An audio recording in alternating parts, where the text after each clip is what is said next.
Whiskey. The very word conjures images. Smoky backrooms, clinking glasses, and stories whispered late into the night. It's a drink with history, heart, and a hell of a kick. But what exactly is whiskey? Where did it come from? And why does it make us feel so damn good? Whether you're a seasoned whiskey aficionado or a curious newbie, get ready for a crash course in all things brown liquor. We'll delve into its murky past, explore the different varieties from around the globe, and maybe even learn a thing or two about how to properly appreciate this liquid gold. So grab a glass, or don't, no judgment here, sit back and let's embark on a spirited journey into the wonderful world of whiskey. This is gonna be fun. The origins of whiskey are, much like a night fueled by the stuff, a little hazy. The history is shrouded in mystery and legend, with various cultures laying claim to its invention. Some say it all started with ancient Chinese alchemists, who were experimenting with different potions and elixirs in their quest for immortality. Others point to Mesopotamian perfume makers, who were among the first to use distillation techniques to create aromatic oils and perfumes.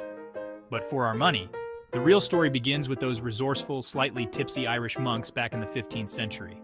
These monks were not just men of faith, but also men of science and curiosity.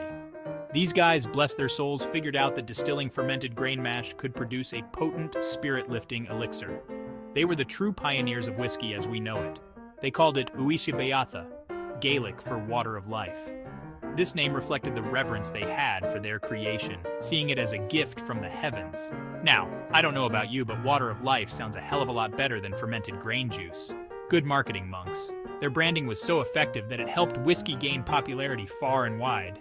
From there, whiskey spread like wildfire, first through Scotland, and then across the globe.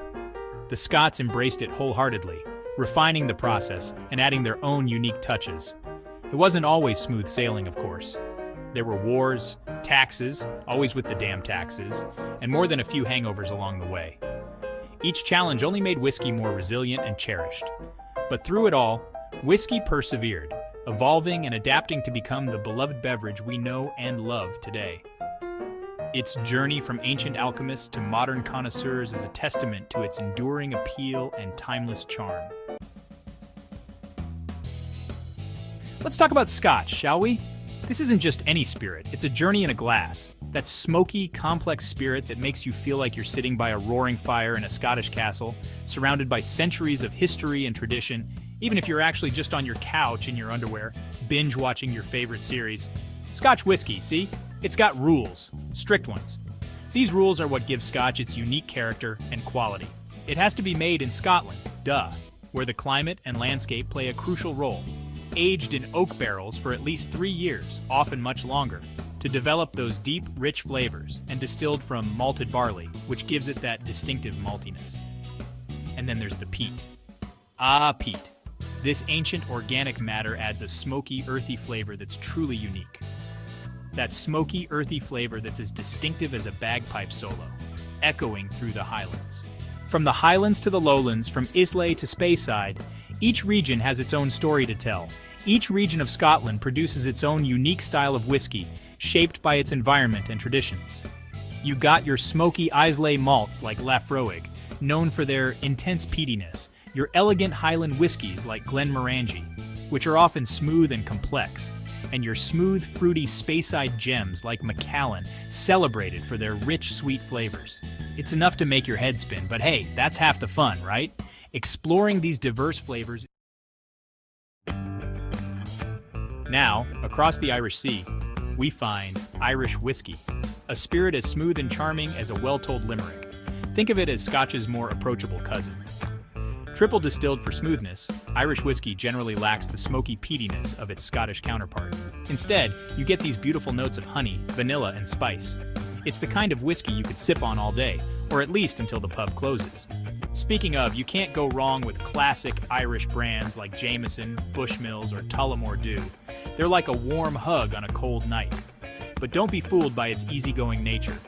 Irish whiskey can hold its own in a cocktail or stand tall on its own. Ah, America. Land of the free, home of the brave, and birthplace of some damn fine whiskey. American whiskey is a broad church, encompassing everything from sweet and spicy bourbon to bold and assertive rye. What sets American whiskey apart? Well, for starters, there's that whole independent spirit thing.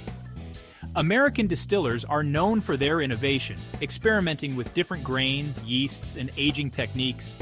This has resulted in a mind-boggling array of flavors, from the caramel and vanilla notes of Maker's Mark bourbon to the spicy, peppery kick of Bullet Rye.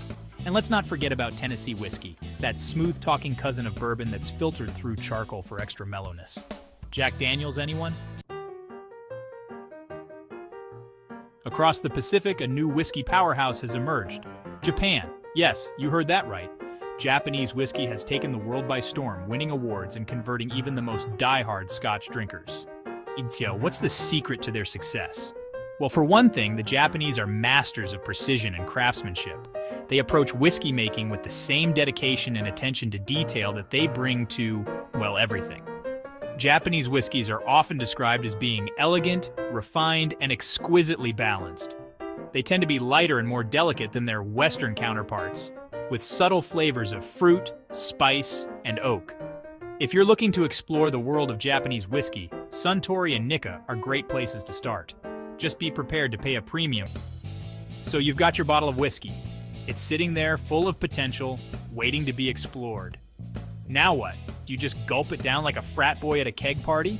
Or do you take a moment to appreciate it? Well, you could, but where's the fun in that? Whiskey is meant to be savored, not rushed. Tasting whiskey is an art, a sensory experience that involves sight, smell, and taste. It's about engaging all your senses. First, take a good look at the whiskey. Observe its color and clarity. What color is it? Is it clear or cloudy? The appearance can tell you a lot about its age and quality. Next, give it a swirl and stick your nose in the glass. This releases the aromas. What do you smell? Fruit? Spice? Leather-bound books? The nose can reveal complex layers of the whiskey. Don't overthink it. Just let your nose guide you. Finally, take a sip. This is where the magic happens. Don't just swallow it down. Let the whiskey coat your tongue, exploring all the different flavors. Notice the texture and mouthfeel. What do you taste? Is it sweet, spicy, smoky? Each sip can offer a new discovery. The finish or the aftertaste is just as important. How does it leave your palate? Does it linger? Does it fade quickly? The finish can tell you a lot about the whiskey's character. The beauty of whiskey tasting is that there's no right or wrong answer. It's all subjective. Everyone's experience is unique. So relax, have fun, and don't be afraid to sound like a pretentious jerk while you're at it. Whiskey isn't just for sipping neat. It's also a damn fine cocktail ingredient. From the classic old-fashioned to the refreshing whiskey sour, there's a whiskey cocktail out there for everyone. A well-made whiskey cocktail is a thing of beauty. It's all about balance. You want the whiskey to shine through, but you also want the other ingredients to complement and enhance its flavors. Don't be afraid to experiment. Try different mixers, bitters, and garnishes. You might just discover your new favorite drink. And if all else fails, you can... Whiskey, like a good travel story, knows no borders. From the highlands of Scotland to the bustling streets of Tokyo, whiskey is being made and enjoyed in every corner of the globe. In India, they're making whiskey from molasses, giving it a unique sweetness. In Canada, they're known for their rye whiskeys, which are often described as being spicy and robust. And in Australia, well, they're putting Vegemite in their whiskey. Don't ask, just try it. Exploring the world of whiskey is like embarking on a culinary adventure. There are so many different flavors, aromas, and textures to discover. So grab your passport. Whiskey isn't just a drink. It's woven into the very fabric of our culture.